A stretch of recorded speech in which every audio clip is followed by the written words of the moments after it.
Die Protestbewegung im Iran hatte bei vielen die Hoffnung auf einen Regimewechsel in Teheran genährt. Einer, der die Proteste im Iran angefeuert hat, ist Reza Pahlavi, der Sohn des 1979 gestürzten Schahs. Und mit ihm habe ich ausführlich gesprochen. Reza Pahlavi, thank you for being our guest.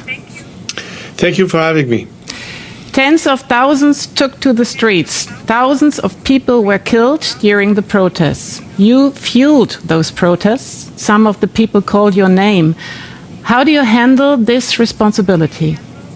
We are, for the first time in years, at full war against a regime that has declared war on its own citizenry. I don't call it a protest anymore. It is a genuine revolution for a nation that is tired of 46 years of religious dictatorship and tyranny.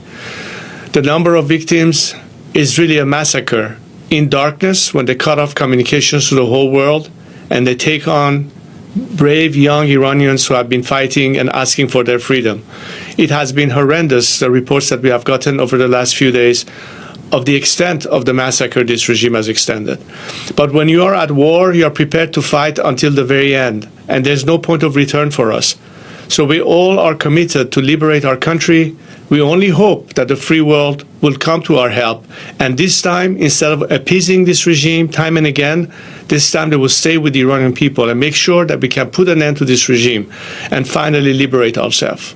The US President Trump is again considering military attacks. Do you expect a US intervention? All options, as the President said, is on the table. We believe that a rapid and necessary strike to dismantle the regime's mechanism and apparatus of repression.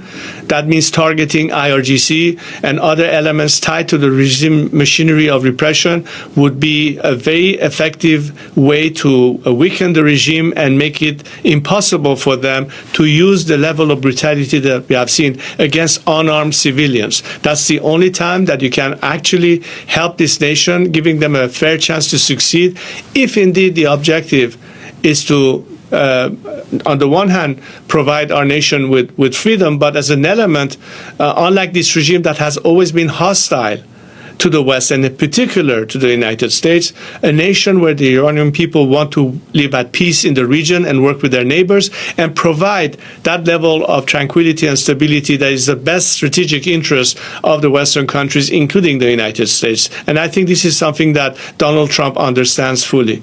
Has he offered his help for you personally? I'm not asking for any personal endorsement from any leader anywhere in the world. What I do ask them to do is to help the Iranian people and respond to their appeal for help. This is the best way that the world can help us. And I, of course, have offered to help my compatriot at their call to lead this transition, move beyond this regime, and bring it to its ultimate conclusion, which hopefully will be a secular democratic system in Iran once we can organize free elections. We have a plan for that, which is quite extensive, and Iran's Prosperity Project that has various phases to do that. We would like to work with all those who are willing to help and assist us in that process. So there's a lot going on as we speak. But first and foremost, we'll have to see in what way the response will occur and how soon can Iranians be in a better position to then push for the ultimate move. Everything will be riding to a great extent on this intervention that everybody is awaiting. For some, you're seen as a beacon of hope, but with all respect, there is no proof of how many people really support you. So what makes you more than a self-proclaimed future leader? Millions of people came to the streets in Iran, in the four corners of Iran. By the millions, they were chanting my name. They were saying Pahlavi barmigarde, which means Pahlavi will return.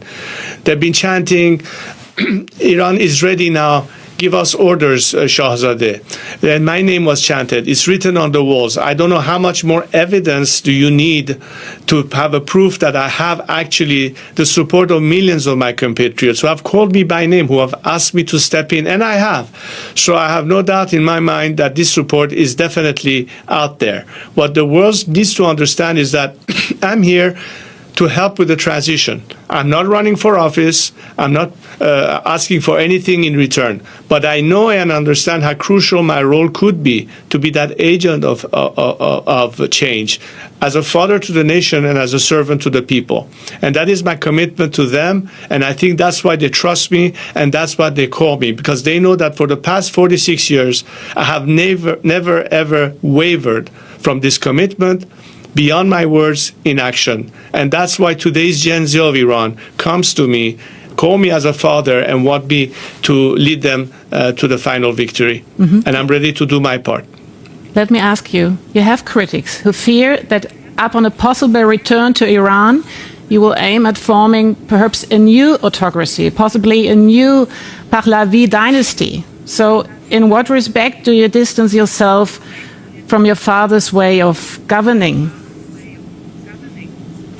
First of all, there are some critics that are obviously parroting the narrative of a regime that will try to do anything from smear campaigns to lies to all sorts of accusations that are totally unfounded.